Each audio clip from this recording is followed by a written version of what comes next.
Amen. Continuons d'abord et puis on va continuer avec les questions tout à l'heure. Matthieu 4, versets 1 à 11. On va voir la tentation de Jésus. Il a été tenté dans les 3 mêmes voies. Alors Jésus fut emmené par l'Esprit dans le désert pour être tenté par le diable. Après avoir jeûné 40 jours et 40 nuits, il eut faim. Le tentateur, s'étant approché, lui dit, « Si tu es fils de Dieu, ordonne que ces pierres deviennent des pains. » Jésus répondit, « Il est écrit, l'homme ne vivra pas de pain seulement, mais de toute parole qui sort de la bouche de Dieu. » Le diable le transporta dans la ville sainte, le plaça sur le haut du temple et lui dit, « Si tu es fils de Dieu, jette-toi en bas, car il est écrit, il donnera des ordres à ses anges à ton sujet, et ils te porteront sur les mains, de peur que ton pied ne heurte contre une pierre. » Jésus lui dit, « Il est aussi écrit, tu ne tenteras point le Seigneur, ton Dieu. » Peut-être qu'on a dû faire pleurer. Continue. Il veut suivre la parole. Le diable le transporta encore sur une montagne très élevée, lui montra tous les royaumes du monde et leur gloire, et lui dit, « Je te donnerai toutes ces choses si tu te prosternes et m'adores. » Amen. Jésus lui dit, Continue. « Retire-toi, Satan, car il est écrit, tu adoreras le Seigneur, ton Dieu, et tu le serviras lui seul. » Alors le diable le laissa. Et voici, des anges viennent auprès de Jésus et le servaient. Et le servir. Regarde, là on a vu la tentation de Adam et Ève. Mais la Bible dit que l'homme a vu et il a pris le fruit, il a mangé et il a donné à sa femme qui était auprès d'elle. Ok? Donc ça veut dire que pendant que... Non, la femme a vu le fruit, elle a mangé, elle a donné à son mari qui est auprès d'elle. Donc ce qui veut dire que pendant que le diable parlait à sa femme, le mari était là. Comme chez nous on dit un tombeau, un vaurien. Il n'a rien dit. Et c'est pour ça, la Bible dit, ça les femmes aiment ça, mais c'est la vérité. La Bible dit que l'homme a péché en premier. Mais comment l'homme a péché en premier? Puisque c'est la femme qui a mangé en premier. Ah. Mais la Bible ne dit pas que c'est la femme qui a péché en premier. La Bible dit que c'est l'homme qui a péché en premier. C'est pour ça que c'est lui qui est maudit d'abord. Pardon? C'est lui le responsable.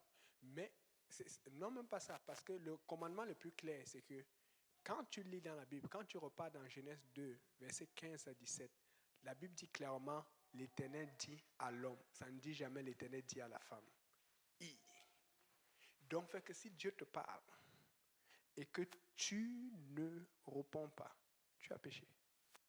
Souvent, bon, maintenant je ne suis pas entré dans tous les cas. Il y a des fois Dieu va te parler, te reparler, il va te redonner parce que tu hésites, tu es niaiseux, il comprend. Mais à un moment, si tu n'obéis pas, tu es dans les problèmes. Voilà pourquoi il a dit à Jonas, va. Tu ne vas pas, va. Il a envoyé le gros poisson. Au lieu que c'est toi qui manges le poisson, c'est le poisson qui te mange. On aime bien le poisson brisé. Tu vois un peu. Donc, et c'est pour ça que je vous ai donné le cas pour moi. Je savais déjà que ça allait être... Mais moi, j'ai appris une chose avec le Seigneur. Et merci pour le pasteur qui m'a bien enseigné. Quand Dieu parle, fais tout pour faire ce que Dieu fait, ce que Dieu veut que tu fasses. Mais c'est le contraire dans la chrétienté. C'est ça qui fait mal.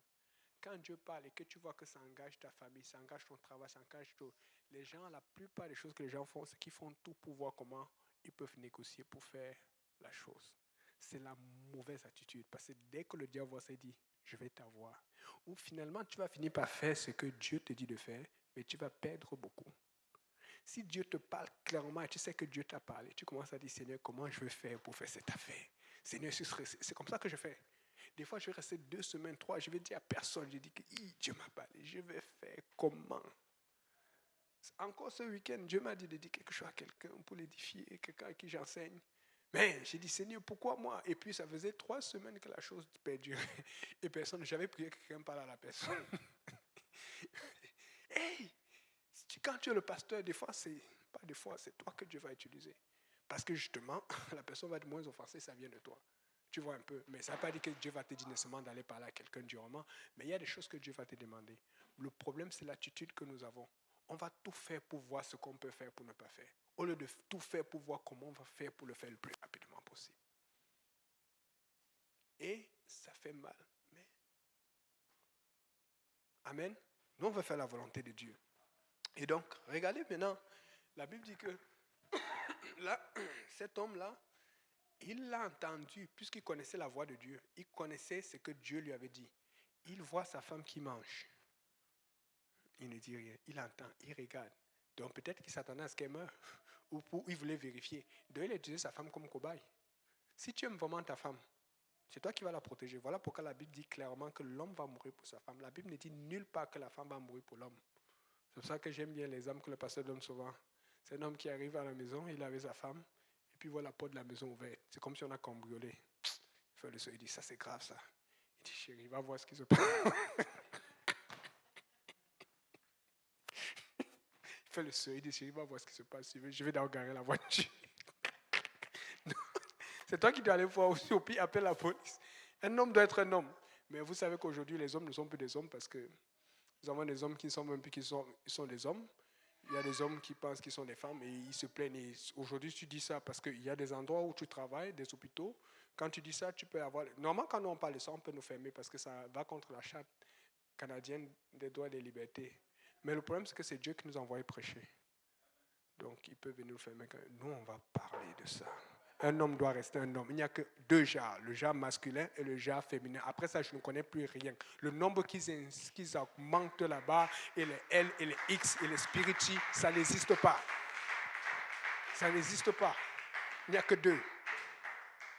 Et il te porte, il t'envoie un avocat, des huissiers et tout. Mais bon, moi j'ai un avocat auprès du Père. Amen. Donc, et l'homme, il voit sa femme qui mange. Il dit, donc c'est mangeable, hein? Et lui aussi mange le tumbu. Tu vois un peu. Et ça fait du sens, parce que la Bible dit que le premier homme a péché. Mais le deuxième homme, Jésus, n'a pas péché, donc il pouvait nous pardonner. Et voilà pourquoi, moi, je pense que, je ne vais pas entrer dans tous les détails, si Adam ne mangeait pas le fruit, ça aurait changé tout. Parce que dans le fond, il n'aurait pas désobéi. Puisque quelque part, peut-être sa femme ne connaissait pas tout, puisque la femme dit que Dieu a dit que mais l'arbre qui est au milieu, vous n'en mangerez point. Elle savait qu'il ne faut pas manger. Mais elle a ajouté, vous ne toucherez point de poil que vous ne mourrez. Ça veut dire que l'homme n'a pas bien enseigné sa femme. L'homme doit connaître la Bible dans la maison. L'homme doit enseigner sa femme. Amen. Il faut qu'il enseigne sa femme. Il faut qu'il enseigne sa maison comme il faut. Amen.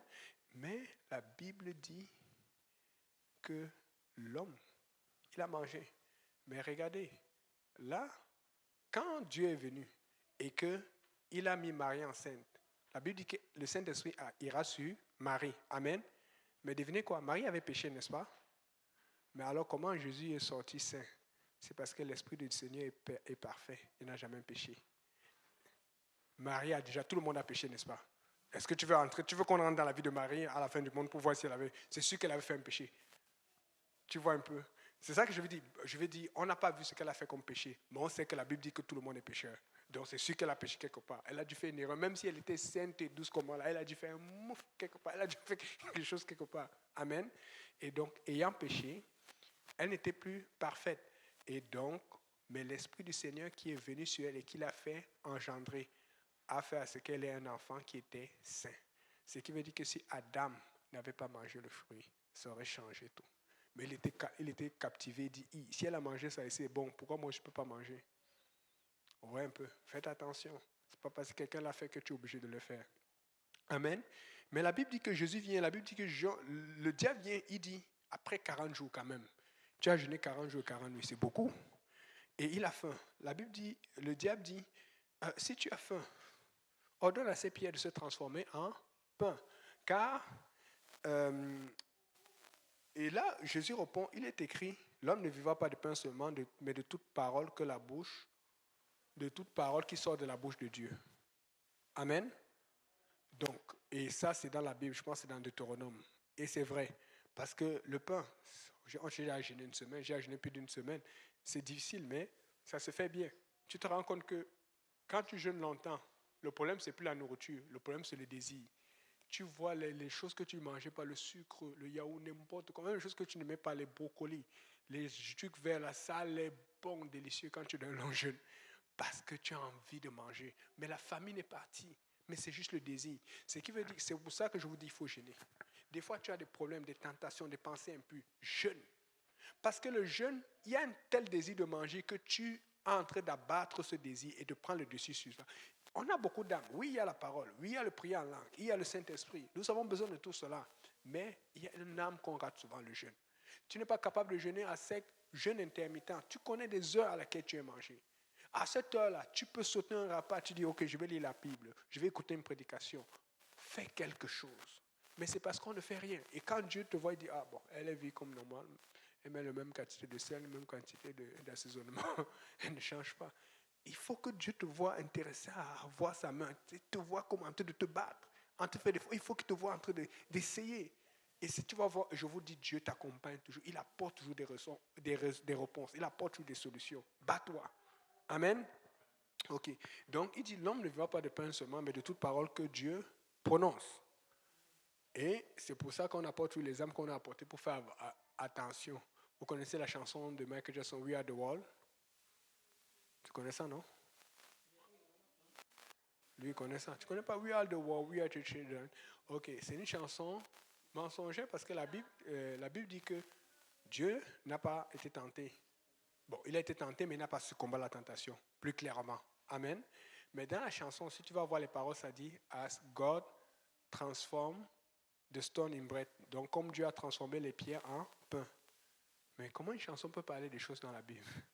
Mais les gens ne savent pas ça. Ils sont en train de chanter cela, mais ils chantent ce qui est faux. Dieu n'a jamais transformé les pierres en pain. Tu comprends un peu? C'est pour ça qu'un chrétien n'écoute pas n'importe quelle musique. Nous, on est seulement Dieu est admirable, alléluia, ou ton truc n'a dit que tu m'écoutais là. Pas des choses que, yo, remix, come on, yo, get jump, non, non. Pas, oui, ma soeur. Micro.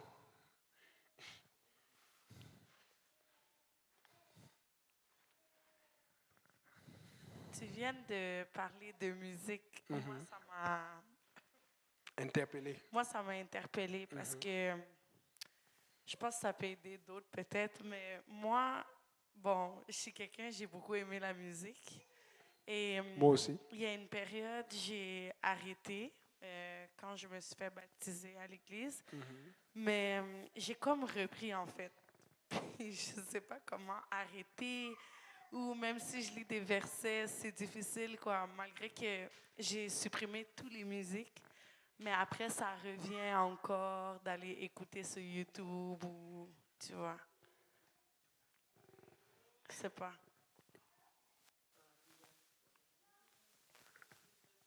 Il y a beaucoup, il y a la prière, comme la sœur Rogène l'a dit. Mais par rapport à moi, c'est parce que la musique, je ne sais pas si tu as suivi l'étude en ligne, quand j'ai parlé de ça. Moi, la musique et moi, là, c'était important parce que c'était la danse. J'étais un danseur. C'était le breakdance, c'était le show. Dès que j'entendais la musique, c'est la tête fait ça. Dès que j'entends la musique, c'est allez, j'étais. Maintenant, là, j'ai pris du poids, mais avant, j'étais plus mince. Donc, imagine quand je faisais. J'étais malade. Et c'est ce que les jeunes font aujourd'hui. Tu vois les jeunes qui marchent en route, il est en train de marcher avec quelqu'un, et puis il fait ça. Yeah. Il parle à son ami, il fait yo. C'est ce que je faisais. Ça, tu fais ça pourquoi? Juste pour montrer que tu fais ça. C'était mon truc. Tu fais ya, et puis tu fais. Tu veux montrer que tu vois un peu. Maintenant, ce qui se passe, que moi, la musique, ça me retourne à mon passé. Et ça m'éloigne de Dieu, donc fait que je ne veux plus ça. Donc même des fois là, je suis au centre-ville ou je suis dans un Walmart, je vais entendre des musiques que je connaissais.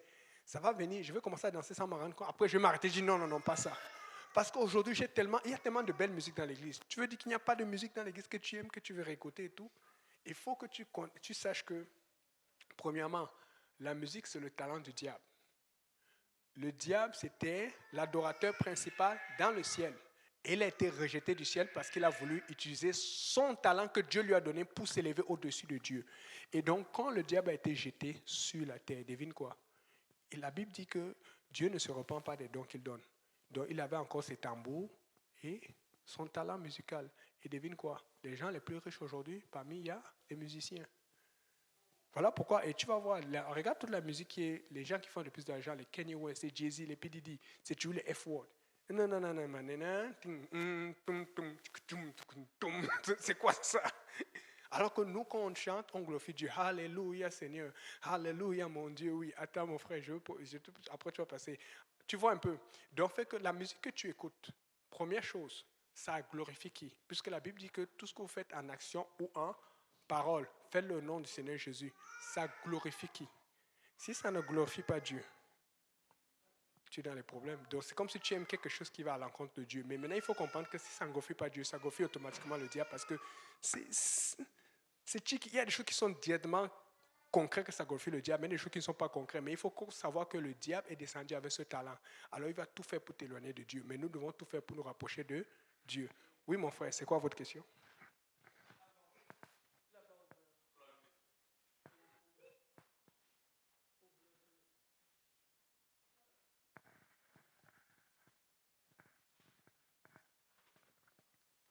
Oui, c'est moi-même. Puis juste te dirais que quand on écoute pour la télévision, c'est la télévision, la TV qui nous ont influencés. On achète n'importe quel produit qui ne tient pas de bout, qui vend ça très cher pour faire des profits, puis profit du système. C'est la même chose qu'on voit à la télévision, à la TV. Comme le médaillon qui monte à la TV, le médaillon de la Sainte Vierge, le médaillon de Dieu. Et quand il joue avec ça, il y a un beau problème. Un beau problème. Hein? Il dit, il faut regarder Dieu, oui, mais il ne faut pas dire que c'est une question de la sécurité. Ça coupe. Oui, continue, mon frère. Continue, mon frère. Bon. Non, c'est pas je viens de vérifier.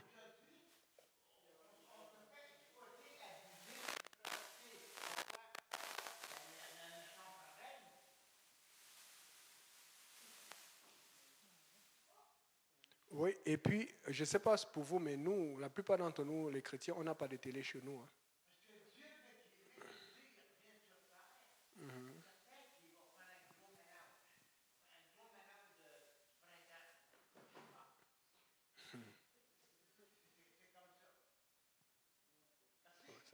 Merci beaucoup, mon frère. C'est bon.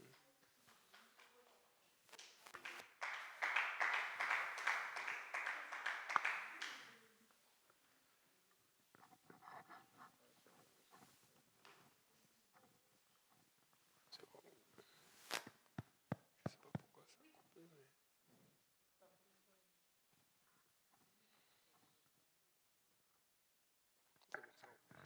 Désolé, YouTube a coupé. J'espère qu'ils nous ont pas aussi sanctionnés. J'ai remarqué ça tout à l'heure. Il faut vérifier tout. On va prêcher la parole de Dieu. Peut-être qu'il y a une nouveauté maintenant, là. Surtout qu'avec ce qu'on dit là, peut-être qu'ils ne sont pas d'accord. Amen. Donc, c'est ça. Donc, la musique, je sais que ce n'est pas facile. Et moi aussi, ça a pris du temps. Il y a même moi, pour le passé que j'ai eu, parce que la musique, on utilise ça comme un thème québécois, pour cruiser. C'est, tu arrives en boîte, première chose que tu fais, et on sait l'effet qu'on faisait. Il y a cette musique que les filles aiment. Tu arrives d'abord, boum, tac, boum, et tu t'habilles d'une certaine façon. Comme je dis souvent, avec les pointinini.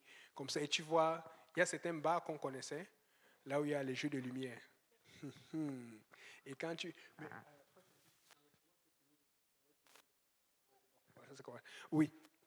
Donc, avec les jeux de lumière, et puis tu arrives, tu fais des moves qui étaient spéciaux, parce qu'il y avait des moves qui étaient spéciaux pour chaque musique. Tu vois, il y a des choses quand tu arrives, il y a des fautes que les musiciens ont fait dans leur concert, et puis tout le monde suit.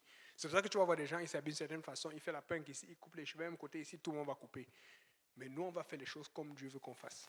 Tu vois un peu? Donc, la musique me rappelait beaucoup le passé, beaucoup la négativité, et ça m'empêchait de m'approcher de Dieu. Donc, j'ai dit, je mets de côté. Ce qui fait que même certaines musiques chrétiennes, qui ne sont pas si mauvaises que ça, j'ai mis de côté parce que ça me rappelait une certaine ambiance que j'avais. Moi, je vais être dans une ambiance totalement apostolique, une ambiance pure. Amen? Bon, je ne sais pas si... Sœur José m'a pardonné, mais Sœur José n'est pas née dans l'église. Tu sais? Elle a travaillé comme serveuse. Donc, elle connaît c'est quoi la musique, elle connaît c'est quoi les faits. Et quand elle travaillait là-bas, il y avait une façon de s'habiller, il y a une façon, un certain style de musique. Donc, à un moment, elle a compris que l'affaire là, c'est pas facile. Mais tu dois t'en sortir, tu dois sortir de là. Amen. J'aime même le cas du conjoint de Jolivier, le frère Georges. Lui, il te dit qu'avant, il travaillait comme portier dans un bar, il travaillait souvent dans le bar, il sortait, il était devant. Il faisait beaucoup d'argent, mais il ne voyait jamais la couleur de l'argent. Mais ils étaient dans ce monde avec les femmes, la musique, le style. Mais c'est quand il est sorti de là et qu'il a commencé à travailler un travail séculier qui lui donne beaucoup moins d'argent que ce qu'il faisait avant, qu'il a commencé à voir la couleur de l'argent. C'est à ce moment qu'il a commencé à faire des économies, à acheter beaucoup de choses. Parce que dans ce monde, il n'y a pas juste la musique, c'est un tout. Ça te tire, les dépenses, la façon de faire, le style de vie. C'est comme ça. Parce que tu vas voir ces gens, regarde toujours ces rappeurs avec des montres en or, des choses qui coûtent cher. Et tu as envie de suivre le rythme parce que c'est ça qui est à la mode. Nous ne sommes pas à la mode du monde, nous sommes à la mode apostolique, la mode de Jésus. Et voilà, donc, frère, c'est parce que quand tu n'étais pas là, j'ai expliqué un peu le cas des cultures. Là où, avant, là, quand tu fuyais, c'était d'imagination, où tu as les pagnes ici, mais il n'y a rien du côté ici, là. On avait toutes les qualités. Et les gens faisaient ça, je vous dis, ils étaient contents, ils arrivent. Mais tu vois, le pasteur, il raccourcit, il chantait 2 minutes, parce qu'il ne sait plus quoi faire. Hey! On était stressés. L'église a grandi. Vous voyez l'église maintenant, vous prenez les choses pour acquis. Mais on a traversé des choses. Il y a eu des problèmes. Vous voyez l'église qui est forte, qui chante, qui adore, mais on est passé par des choses. Il y a des gens qui sont partis, on a eu mal. Je vous dis, quand vous voyez, je vous donne un conseil. Il faut prier pour quelqu'un. Mais j'ai appris une chose. Quand tu vois quelqu'un partir de l'église, laisse la personne partir. Parce qu'aujourd'hui, quand je reviens en arrière, je vois les gens qui sont partis, ça m'a fait mal. Et j'ai prié, mais je vois ce que Dieu a amené à leur place. Parce que Dieu remplace. Écoutez, si je quitte là, les gens pensent que le frère Yannick est important. Je vous dis, si je quitte, Dieu va remplacer quelqu'un à ma place qui va mieux faire que moi. Quand tu es là, tu es honoré de servir Dieu. Mais je vois ce que Dieu fait et je vois comment la personne n'a pas le même caractère que la personne qui est partie. La personne travaille mieux. Et j'entends même ce que l'autre personne qui est partie fait après. Je dis que, hey. Et j'ai appris que non. Quand quelqu'un part, laisse-la partir. Parce que c'est Dieu qui s'en occupe. En fait, c'est Dieu qui retient la personne. Quand la personne veut partir, Dieu lui donne toujours des occasions. Il va t'utiliser, parle-lui, fais tout. Même moment, quand Dieu a permis, a libéré la personne de partir, laisse la personne partir. Parce que si tu te retiens, ça devient un problème. Rappelez-vous Samuel, quand Dieu a rejeté Saül, Samuel ne faisait que prier. Samuel aimait beaucoup Saül. Tu ne vois nulle part là où Samuel a vraiment un amour réel, le prophète, pour David. Samuel était strict avec David. Mais la Bible montre que Samuel aimait beaucoup Saül. Il pleurait. Dieu dit à Samuel, mais jusqu'à quand vas-tu pleurer pour Saül? Je l'ai rejeté. Lève-toi, va oindre David. Samuel était très proche du roi Saül. Quand tu regardes dans la Bible, quand tu es proche de quelqu'un, ce n'est pas toujours bien, parce que si la personne te laisse, tu vas faire comment? C'est pour ça qu'on est à l'église. On est des amis, on est des frères et sœurs. Mais si l'autre part commence à dire, Seigneur, donne-moi la force de faire mon deuil de elle ou de lui. Mais souvent, on prend ça. Tu ne sais pas pourquoi elle est partie. Et je dis ça parce que c'est quand tu es pasteur, tu apprends beaucoup de choses. Il y a des gens qui vont venir et qui vont te faire croire que, oh, je suis parti parce qu'elle tellement offensée va faire. Après, tu apprends plusieurs années plus tard que c'est parce qu'il avait une offre d'emploi ou il avait une situation et puis il ne savait pas comment justifier. Le diable lui a juste donné une occasion. Des fois, les gens partent parce qu'il y a quelque chose qui était fomenté dans leur cœur depuis longtemps. Il ne t'a jamais dit. Si quelqu'un aime Dieu, il va rester. Si tu n'aimes pas Dieu, tu vas partir. Donc, laissez-les partir. N'arrêtez pas de prier. Priez. Mais ne mettez pas trop votre cœur dessus parce qu'il y a d'autres personnes que Dieu envoie et que Dieu va envoyer. Amen. Alléluia. Donc, première tentation, on voit donc que Jésus dit, l'homme ne vivra pas de pain seulement, mais de tout ce qui sort de la bouche de Dieu. Amen. Deuxième tentation, qu'est-ce qu'il dit? La Bible dit que, relis un peu la deuxième tentation s'il te plaît, parce que ça c'est important.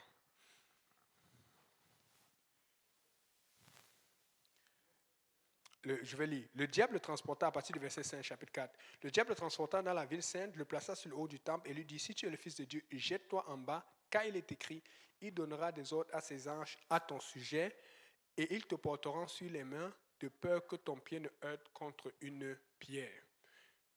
Est-ce que vous entendez ça? Ça, c'est le diable qui parle. Mais vous savez ce qui est dangereux ici? Est-ce que quelqu'un a une idée? Ce qui est dangereux ici, c'est que ce que le diable vient de dire est vrai. Ce qu'il vient de dire, c'est vrai parce que la Bible dit exactement cela. C'est écrit dans le psaume. La Bible dit exactement qu'il donnera des ordres à ton sujet pour que ton pied ne heurte contre une pierre. Ce qui veut dire que le diable connaît la parole de Dieu. Quand le diable vient te questionner, c'est parce qu'il sait déjà ce que Dieu veut. Quand le diable te tente, c'est parce qu'il sait ce que tu ne dois pas faire, ce que tu dois faire. Et donc, quand tu ne fais pas ce que tu es supposé faire, il sait déjà qu'il peut t'attaquer. Le démon, quand il te tente, c'est parce qu'il sait déjà. Voilà pourquoi on ne cesse de vous enseigner, de vous enseigner. On le fait depuis des années. On est arrivé, le pasteur était là, le pasteur Graham était là et tout. On a continué, on a vu les résultats. Parce que, vous savez, c'est un sujet sur lequel vous discutez. Je vous promets, nous-mêmes, avec frère, on allait discuter. Des fois, on allait. Mais ce que j'aime beaucoup, c'est qu'on avait une bonne habitude. On allait souvent voir le pasteur, on le ferme, on dit pasteur, on a des problèmes. Mais ça reste entre nous. Et il nous dosait. Et ne faites pas ça. Plusieurs fois, il dit, pasteur, moi, pasteur, je ne pense pas, c'est trop. Le pasteur dit, bon, prie alors. Après, Dieu me fait passer. Et c'est ça que j'aime sur le Seigneur. C'est que des fois, tu vas être convaincu d'une chose. Tu te dis que ce n'est pas nécessaire ça. Mais Dieu comprend ton truc. Mais Dieu va te faire passer par différentes situations, différents tas, différents trucs. Certaines personnes qui ont... Et tu dis, mince, le Seigneur a raison. Parce que des fois, il faut comprendre que Dieu anticipe les choses. Il voit des choses que tu ne vois pas. Et pour protéger l'Église, des fois, il faut avoir des règles strictes. Amen. C'est ça. Donc, maintenant, c'est un peu pourquoi j'ai donné l'exemple tout à l'heure là, parce que, tu sais, si, par exemple, j'ai donné l'exemple de l'Écossais qui vient ici, qui prêche et qui met sa jupe et tout. Mais on peut avoir, puisque dans le temps, les hommes portaient des robes. Mais on peut avoir un monsieur, il y a des pasteurs qui mettent des soutanes longues et tout. Maintenant, les gens vont exagérer, on va dire on ne peut plus mettre des robes. C'est juste que dans certains pays, ça va... Avec la culture, ça va sonner bizarre, mais dans certains pays, c'est normal de porter une robe. Donc, ça veut dire que si on a un Écossais qui est ailleurs, qui est apostolique, mais qui met une robe qui est totalement longue parce qu'il veut respecter la parole de Dieu, dans certains contextes, ça devrait être correct. Tu vois un peu, mais chez nous, ça va faire bizarre. Mais chez eux, c'est parce que là, ils veulent respecter, mais il faut qu'ils cachent. Parce qu'on sait que les hommes, ils ont certains filets qui sont... c'est des gens qui peuvent faire peur. Oui, frère Ludo. Ouais, je veux juste dire que ça s'appelle le kilt. Le kilt. Et oui, le kilt. En plus, les jeux, ça sont au Scrabble. Donc, aïe, aïe, aïe. Le kilt, c'est ça. Donc, faites attention, n'apportez pas de kilt ici. Amen.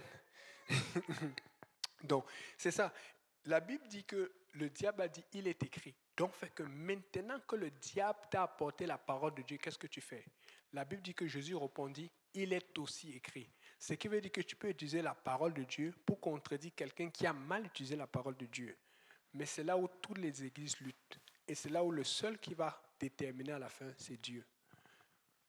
Le problème de toutes les églises aujourd'hui, c'est l'interprétation. C'est que l'autre voit qu'il est écrit ici, l'autre voit qu'il est écrit là-bas. Et nous en parlons parce que, comme les gens ont dit, qu'est-ce que vous dites que c'est vous qui avez raison? J'entends tellement de gens dire cela. Mais nous, on continue, eux, ils continuent, et la Bible dit que continue, et puis on va voir à la fin, je vais dire qui était vraiment dans la vérité. Amen. Et donc, et c'est pour ça que, il y a certaines choses que Dieu nous donne. Il montre par exemple ce que les apostoliques ont fait, les apôtres ont fait. Ça, c'est une référence. Si tu fais exactement ce que les apôtres ont fait, tu es sûr que tu es dans le bon. Mais maintenant, quand les gens disent, oh non, ils ne voulaient pas dire, ils ne voulaient pas dire ça. L'autre chose que tu peux utiliser pour calmer les gens, c'est dire, la Bible dit que Jérémie 29, verset 11 à 13, c'est, vous me chercherez et vous me trouverez si vous me cherchez de tout votre cœur. Donc, maintenant, si tu estimes que dans ton église, tu cherches Dieu de tout ton cœur et que nous aussi, on cherche Dieu de tout notre cœur, on va arriver devant Dieu et Dieu va voir qui le chercher. Parce que, vous savez, il y a certaines choses qu'on n'est pas capable de déterminer.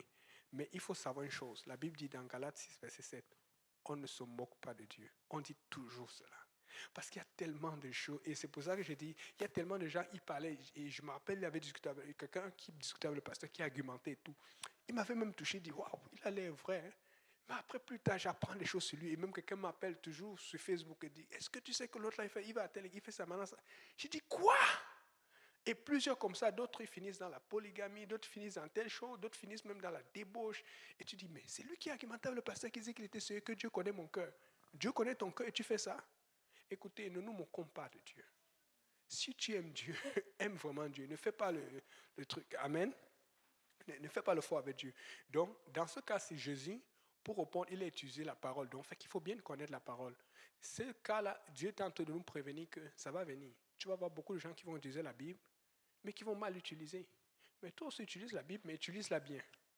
C'est pour ça qu'on a toutes les dénominations, et les baptistes, et les catholiques, et les congrégants. Qu'est-ce qui dit qu'on est vrai? Nous, tout ce qu'on peut faire, c'est dire qu'on est apostolique. Pourquoi on dit qu'on est apostolique? Parce qu'on prêche exactement ce que les apôtres prêchent. C'est juste ça. On veut dire, ce que tu nous prêchons, tu peux le retrouver directement dans la Bible.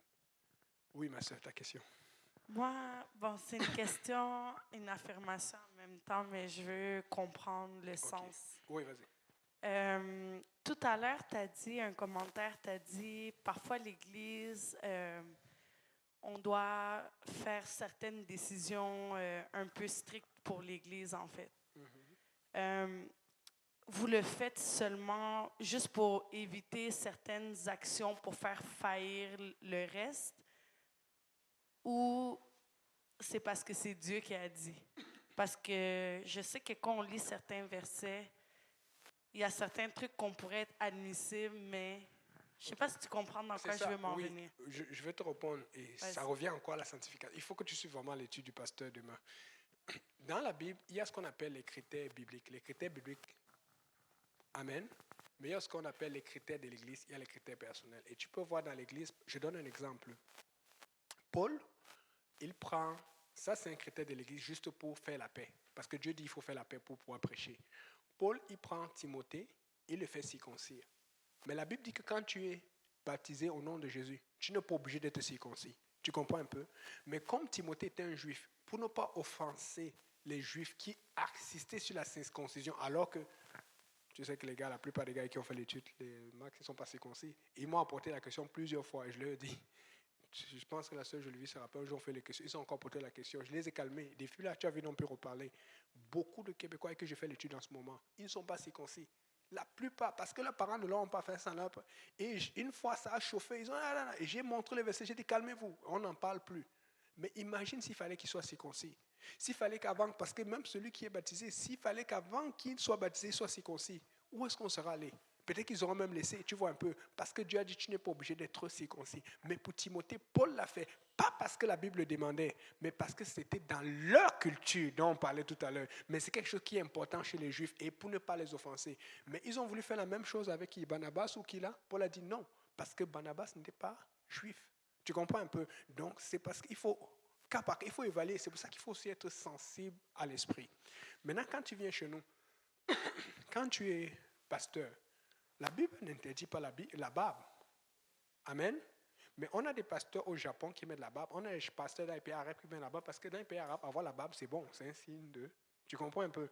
Mais en Amérique du Nord, ça ne monte pas parce que même quand tu vas faire une entrevue en Amérique du Nord, quand tu as beaucoup de barbe, ça te fait d'abord perdre les points. On le sait. Surtout quand tu vas à l'immigration pour un truc là, on veut d'abord que tu sois bien présentable et tout.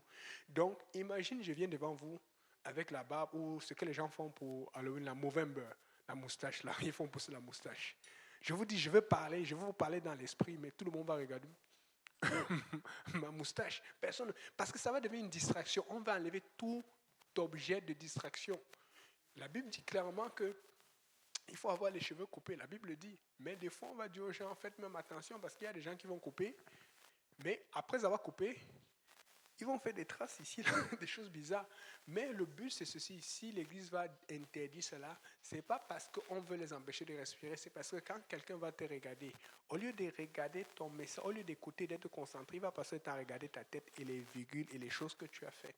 Tu vois un peu. Donc, fait qu'à cause de cela, l'Église, et toujours quand je dis apostolique, c'est parce qu'on voit Paul le faire, on voit les apôtres le faire. À cause de cela, l'Église aussi va exiger certaines choses pour pouvoir fonctionner en fonction du contexte de la ville et de l'endroit où il se trouve. C'est pour protéger l'Église. Quand tu vas toujours chez les musulmans, des volets, c'est ça qui donne plus. Parce que les musulmans, vous savez que il y a un avantage aussi avec le Coran. Il n'y a pas que des désavantages. C'est que le Coran est très strict dans certaines régions. Il y a certains pasteurs qui sont dans certaines régions. On va plus leur faire confiance parce qu'on sait que là-bas, déjà, le flirt est interdit. Déjà, quand la femme s'habille mal, c'est hors de question. Donc, fait que souvent, dans le processus, on va être plus souple certaines choses parce qu'on sait qu'il n'y a pas ce problème de tentation. Mais chez nous, si on sait que tu flirtes avec tel et que on va faire attention parce qu'on connaît le coin, on connaît qu'ici, là, tu peux sortir, tu vois quelqu'un qui est bien habillé comme quelqu'un qui est totalement déshabillé. Et la tentation est prononcée. Donc, à cause de cela, on va être plus long avant de te permettre d'entrer dans le ministère ou avant de te permettre de faire quelque chose à l'église parce qu'on sait que le diable, il travaille à temps plein. Mais le fait que là-bas au Qatar, va au Qatar, à l'aéroport, tu vas voir tout le monde habillé, parfois seulement en blanc, tellement couvert. Et quand il y a la police, en Iran, je ne dis pas que c'est bien, parce qu'il ne faut pas forcer les gens, il faut laisser le choix. Mais en Iran, il y a la police des mœurs. Et ils ont beaucoup du mieux avec l'actuation internationale et la pression. Mais il y a la police des mœurs. Donc la police te voit que ta jupe est trop courte. On t'arrête, on te donne le ticket. Ils sont dans le ticket pour la voiture. sais, des fois, j'ai envie d'aller en Iran. Tu vois un peu. Donc, fait que si tu vas dans un contexte et que tu fais une église là-bas, il y a certaines choses que tu ne vas pas considérer parce que tu sais qu'on n'a pas ce problème là-bas. Mais tu fais une église ici, il y a certaines choses que tu vas considérer parce que tu sais comment, même à l'église, tu sais, on est pasteur parce qu'on est pharmacien inoxydable. En église, ça vient dire, pasteur, prie pour moi. Mais tu es en train de prier d'abord pour toi parce que soeur, c'est une nouvelle soeur, mais elle est dans tout un accoutrement. Tu veux prier pour elle, tu dis d'abord, Robo Shababa, esprit de compatir, lâche-moi, Rahé. Tu fermes les yeux, on dit que le pasteur est touché. Ouais, il veut sauver la soeur alors que le pasteur veut se sauver. Hey, parce que nous a raconté ça. Un jour, il est sur l'autel, il veut prier pour une soeur qui voulait la prière. Mais le problème, c'est que le truc était tellement ouvert que le pasteur ne savait plus comment. Il était obligé de fermer les yeux, mais il doit faire attention parce qu'il va tomber de l'autel. Et puis, s'il tombe de l'autel, on va dire que le pasteur est en train de regarder. Mais c'est compliqué. La vie pastorale, ce n'est pas simple. Parce que les gens pensent qu'on est pasteur, on marche, on est bien, on n'a pas de désir. Faites attention. Hein. Nous sommes des hommes. Mais la différence, c'est que l'esprit qui est en moi est plus fort que l'esprit qui est dans ce monde. Donc, on a des critères pour éviter de tomber dans ces choses. Et ce sont ces critères qu'on respecte pour éviter.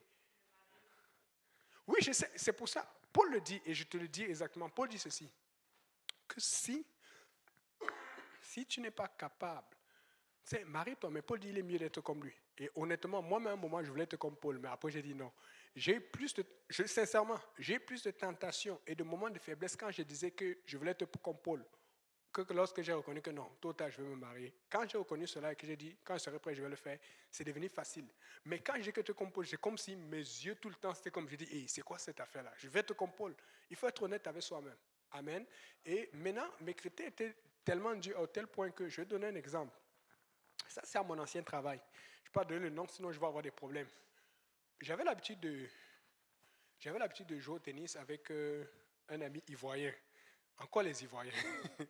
Et il était on s'entendait bien. Et comme le tennis était devenu populaire, ça a fait que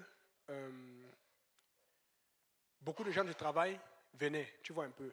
Mais en ce moment-là, le travail a embauché une jeune fille. Mon Dieu, elle joue aussi au tennis.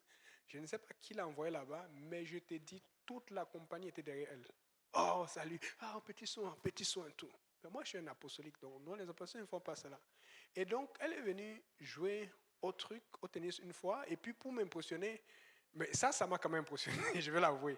Elle m'a montré une photo de elle à Roland Garros avec ses amis. Roland Garros, c'est l'un des plus grands tournois de tennis au monde, en France. J'ai dit, mais qu'est-ce qu'elle fait là-bas? Donc, fait que ça, quand même cligné, j'étais déposé. Bon, j'ai passé. Mais le problème, ce n'est pas fini là. Quand le diable te cherche, le diable te cherche. Et un jour, on devait jouer au tennis avec toujours mon ami ivoirien là. Il aimait ça parce que je le faisais bien, je étais plus fort que lui et tout, mais ça le faisait courir et puis tout. Et les autres amis aimaient. Et puis après, il a annulé, il avait une urgence à faire, il devait aller chez lui à Blainville pour faire un travail et tout et tout. Mais pas derrière, la fille m'écrit par le message personnel du travail et elle me dit, c'est pas grave, si ne vient pas. Il m'a dit que je ne peux pas quand même aller jouer. Hey, j'ai dit non. J'aurais pu aller, mais j'ai dit non directement. Parce que je connais. Ce sont les ouvertures qui permettent d'autres choses. Et je ne vais pas te mentir. Ce n'est pas le genre de fille, parce qu'on dit que tu es pasteur. Écoute, je suis quel pasteur? Tu penses qu'une fille comme ça, je dis, elle est belle. Elle active. Donc, fait que tu dois la fuir, mon frère. Parce qu'en étant pasteur, tu vas te retrouver prêchant la parole dans le péché là-bas. Non. Hey!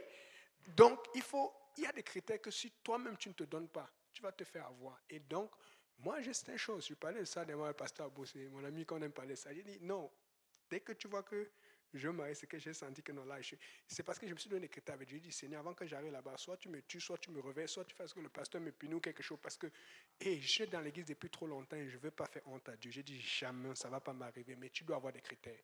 Si tu utilises seulement les critères de l'église, des fois là même, il faut que tu sois honnête avec Dieu. Amen.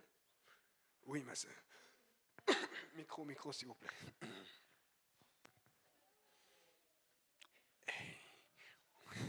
Oui.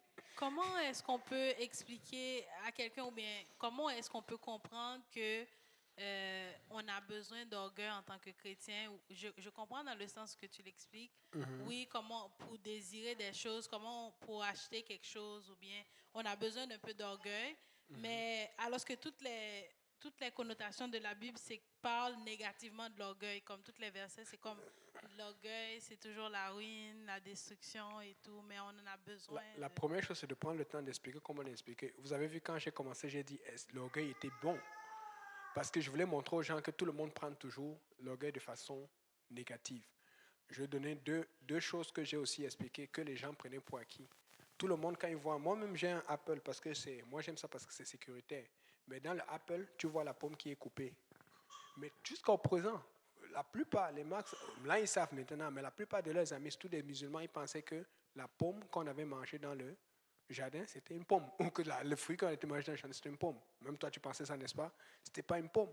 Donc, fait que dans l'étude biblique, on va passer le temps à apporter ça pour que les gens réalisent. Donc, fait que la première chose, c'est de défaire.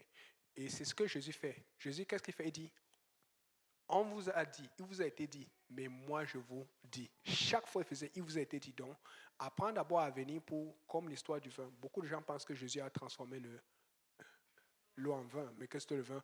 Ça fait partie des choses qu'on va enseigner. Donc, il faut que tu ailles pas à pas et tu montres les versets. C'est pour ça qu'il faut connaître les versets.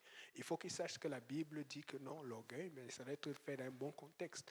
Comme quand tu vas leur dire, même ils comprennent. La plupart des gens, quand tu leur dis que ça va m'arracher ses péchés, ils comprennent. Ils rient déjà au travail. Ils savent. Parce qu'ils savent qu'il y a un problème là-dedans, dans la fidélité, dans la continuité. Ils voient la différence avec des gens qui se gardent et tout. Puisque même des gens qui ne viennent pas à l'église, il y a des gens que tu apprends qu'ils ont gardé leur virginité pendant longtemps parce qu'ils savent qu'ils ne veulent pas se souiller, mais ils ne sont pas nécessairement chrétiens. Mais ce n'est pas principe et parce que les familles leur ont appris ça. Tu vois un peu, donc il faut que tu défasses les mythes et que, un peu comme celui de la musique, We Are the World. On voit ça là, ça parle de Dieu, ça parle de la Bible, mais c'est dit dans le mauvais contexte. Et c'est ça la vie pour Dieu. Il y a beaucoup de choses à défaire. On aimerait que ce soit comme cela, mais le seul qui fait comme cela, c'est le Seigneur dans un service avec son Saint-Esprit. Il met la conviction. Boum! Mais nous, on doit enseigner. C'est pour ça qu'il faut la parole et l'esprit. La parole et l'esprit. Et ça prend du temps. Voilà pourquoi un vrai chrétien, ça ne vient pas en un jour. Ça prend des années. Ça prend du temps. Amen. Alléluia. Ok, je finis cela parce que on doit bientôt conclure. Donc là, vous avez vu, deuxième tentation, on dit, il est aussi écrit. Donc Jésus a répondu avec la Bible, avec la parole de Dieu. Dernière tentation, donc la première tentation, c'est la convoitise des yeux. La deuxième tentation, c'est l'orgueil de la vie parce qu'il est en train de vouloir montrer au Seigneur, mais tu es important. Si tu es si important, cela, tu peux te lancer, Dieu va te sauver. Dieu a dit, tu ne tenteras pas le Seigneur ton Dieu. Amen. Amen. C'est pas parce que tu es... Et je vous dis, moi-même, avant... Oh Seigneur, aide-moi. J'ai reconnu ça ici. Avant, quand j'avais reçu le Saint-Esprit, hey, je vous dis sincèrement, des fois, quand je marchais en route, je ralentissais un peu. Sincèrement, je vous dis, c'est à ce point que j'avais cette confiance. Mais après, Dieu m'a dit, arrête de faire ces bêtises. Surtout quand on a commencé à m'éclabousser avec l'eau ou la neige. Parce que moi, j'étais sûr que si la voiture arrive sur moi, ça va être comme dans les films, la voiture va se lever, moi, je vais passer. Après, j'ai compris que s'il y a un accident, cours, évite l'accident. C'est maintenant, si tu ne peux pas, que Dieu va te protéger. Mais c'est comme ça que j'étais.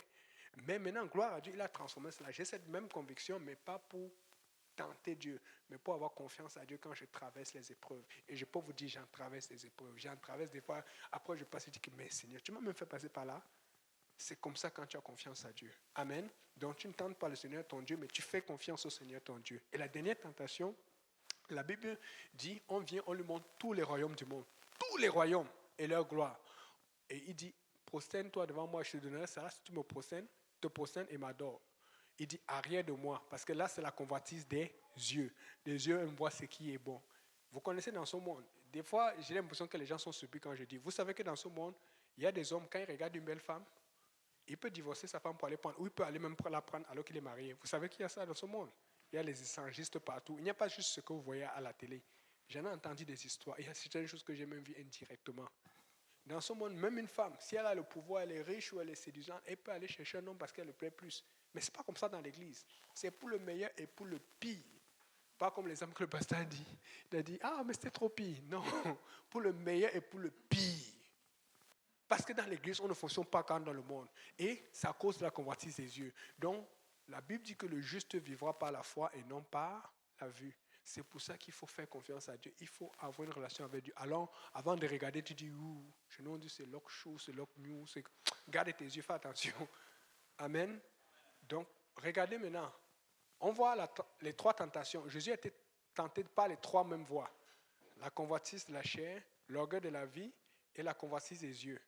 Mais comment Jésus a répondu? On est d'accord que Jésus est Dieu manifesté en chair.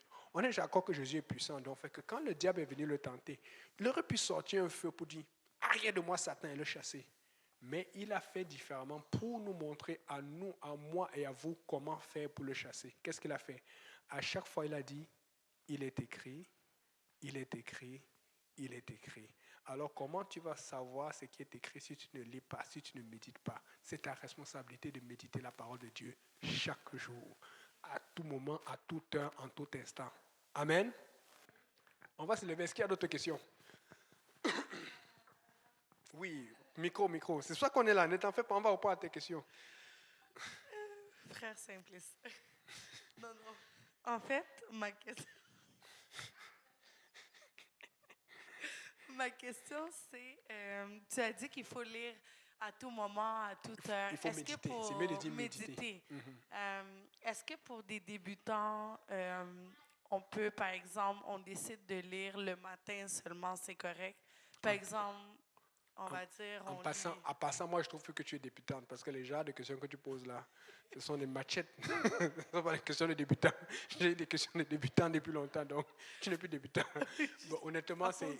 Ça fait pas un an. Moi, quand je lisais la Bible, c'était tout le temps. C'était difficile. Je ne pouvais pas arrêter de m'absorber. Mais à un moment, tu trouves ton rythme. Je ne peux pas te donner un rythme. Mais ce qui est sûr, c'est que si tu passes un jour sans lire la Bible, tu as un problème. Si tu passes un jour sans lire la Bible 2 ou 3 fois, tu as un problème. Parce que tu dois lire la Bible tous les jours. J'ai la Bible en papier, mais des fois, je ne lis plus beaucoup parce que j'ai tellement de versions ici. J'ai même la Bible en grec, j'ai le turc, j'ai tellement de choses. Et c'est pour ça que moi, j'ai un problème. Les gens ont des cellulaires, ils ont beaucoup d'applications, mais ils font quoi avec l'application? J'ai tellement d'applications qui me permettent de comparer rapidement parce que j'ai besoin de temps. Ça a été donné pour sauver du temps, n'est-ce pas? Mais les gens l'utilisent pour avoir plus de temps pour être sur les réseaux sociaux, pour faire n'importe quoi. Je peux vous assurer que ça me donne plus de temps pour vite avoir mes versets. Demandez à Vendredi, des fois on me pose des questions où les jeunes c'est chaud. Il faut que je trouve les versets parce que je ne connais pas tous les versets de la Bible. Ou même souvent certaines références au Coran que la Bible contredit. Et c'est avec ça, je suis capable de trouver même des références du Coran et tout ça. Donc, il faut que tu trouves ton rythme. Mais si tu vois déjà que tu ne lis pas un jour et que tu commences à paraître à lire, il y a un problème parce que tu dois vouloir connaître plus de Dieu. Parce que quand tu lis, c'est comme, tu sens cette chaleur, tu sens, les jeunes m'ont dit ça, quand ils lisent, c'est comme ils sentent, waouh, quelque chose change autour. C'est comme si les anges viennent s'asseoir avec toi. Les gens, il y a cette présence. Parce que cette présence n'est pas partout. Parce que les gens passent le temps à regarder le Super Bowl, à regarder les matchs, à regarder où c'est Ngannou qui va lutter contre qui, là, où c'est Fury. C'est ça qui les intéresse. Moi, je n'ai pas le temps de ça là. Moi, j'ai le temps de regarder mon Sauveur, mon Seigneur et de le consulter. Amen. C'est bon? Ok, frère Simplice, viens prier, bénir le repas avant qu'une autre question ne sorte. J'ai une autre, c'est pas vrai.